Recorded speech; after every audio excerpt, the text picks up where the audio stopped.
Hey, what's up everybody? This is a video about my Tippmann project Salvo. It is my first paintball marker ever. I've done a lot of airsofting and scenario games within that, like Capture the Flag and night games, and recently started losing my adrenaline rush, so decided to step into the world of paintball. So that being said, I am hoping this video can go out to anybody that's new, anybody I guess looking to have that cool military simulation objective type gameplay, but you're not quite sure what you want to do with it. So I hope that this can answer some questions either about marker selection or just questions in general. So if you have anything that you can think of, please ask me. I try and be extremely tentative to responding to comments or messages. So yeah, if you think of anything, let me know and I'll get back to you extremely fast. So again, this is my Tippmann project Salvo. It's based off the Tippmann 98 Custom, and as you can see there, it's licensed by the US Army by their decal on the side of the gun. So all the internals and the barrel threading are the exact same as the Tippmann 98 Custom, which makes customization that much easier. Also, this is based off the AR-15. See if you can get a full shot of it here, sorta.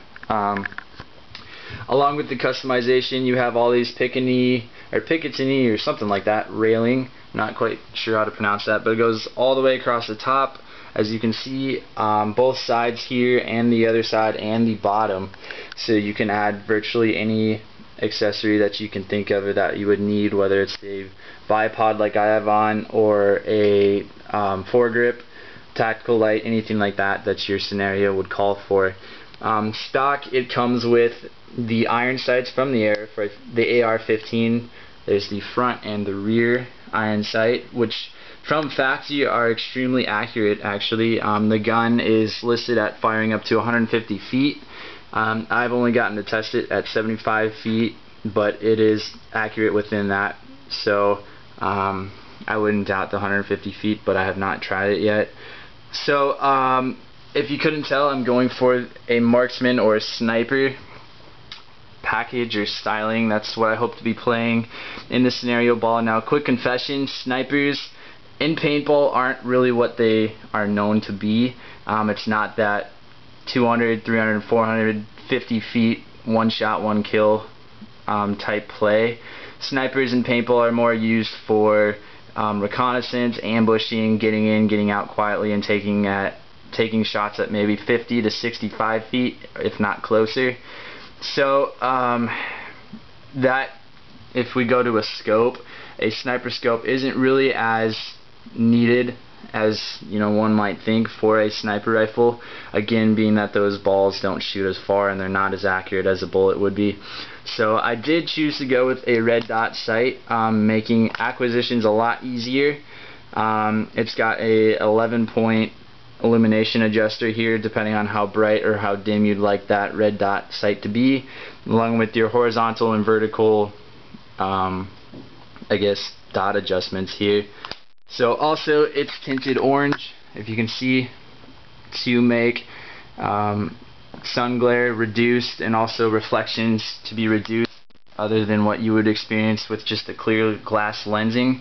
The brand was a RAP4 on that. They also have actually a lot of great products for Tippmanns and other scenario play games. Let's see, what else can I tell you? It comes with a 6-point retractable stock, very easy to use. Just click this down and it extends, contracts, and locks into place. Also, I suck at doing this with one hand, but this can actually fold. See if I can kind of do it. Okay, so it folds, you click it, sorry about that, and it folds back if you get into close quarters. It snaps into place, so if I wobble it, jiggle it around, it does not come undone, which is very nice, very important. And it significantly shortens the length of that gun. If you had any foregrip or anything like that, it would be more like a typical paintball marker, I suppose. Otherwise it snaps back. Some people think here that this gear or mechanism is a little goofy looking, but I honestly don't mind it. I mean, it is a paintball marker, it's not a real gun, so it's going to have its quirks, of course. got the magazine, which I'm sure everybody's seen if they've seen a video about this before. Click it out, it doubles as a toolkit with Allen wrenches, making any repairs or any quick adjustments on the field or off the field very accessible. It comes with a 11-inch stock barrel here with the AR-15 muzzle. See if I can get a better shot at that. They say it's a performance barrel. It is pretty accurate for a stock barrel, but it's kind of short, so it doesn't really give off that sniper feel. So I went with a Apex marksman's barrel here. So it's 18 inches and it's got I guess an engage slide here, so one click engages the barrel. Keep clicking it all the way down. That basically just lowers or raises a ramp in here, which makes your ball either rise or drop or curve to the left, curve to the right, which allows you to hit other players either behind barriers, behind bunkers, things like that, which you cannot regularly hit from your current position. Here's the Paintball Feed, which if you break a ball, it's very easy to click and you can get access to that barrel, I guess, or to the broken ball. Just click something right here. There's a little button. If you can see it, you just push that down and it just very easily comes down. So it's kind of a nice feature. Again, I have the bipod on it, which mounts to that Picatinny railing. It also swivels, and down here, these are basically, you twist these to loosen them. These are spring loaded, and it drops another inch. So if you're on uneven terrain, you don't have to be perfectly level, which makes it a very nice feature for those steady one-shot kills. Yeah. So also with the kit that I got, came with some replacement O-rings for your CO2 tank. Came with a barrel blocking bag, I guess they would call that. This little thing to feed through the barrel to clean out any debris. So obviously you need to put something on the end of it, maybe like a microfiber towel or something, just to get out any debris. Just a gravity 200 round hopper, tack ammo. It's probably maybe a $5 or $6 hopper.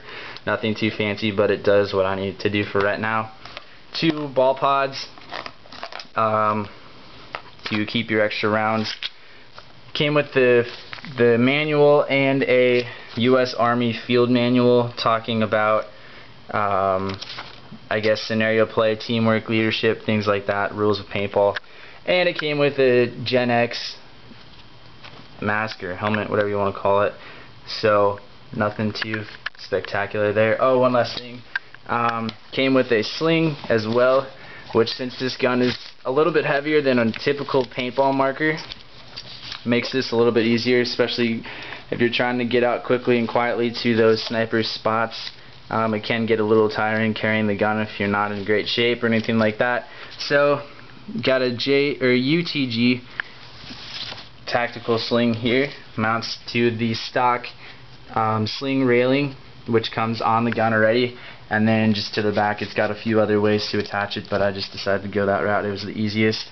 Other than that, it comes with a stainless steel CO2 feed line, so you don't have any rusting. Here's your bolt, which you would click back to engage the CO2 when you're ready to fire, and then of course right here is just a pop in and pop out safety. Red obviously means you're hot, but we're not loaded up, so there's no point in having that on.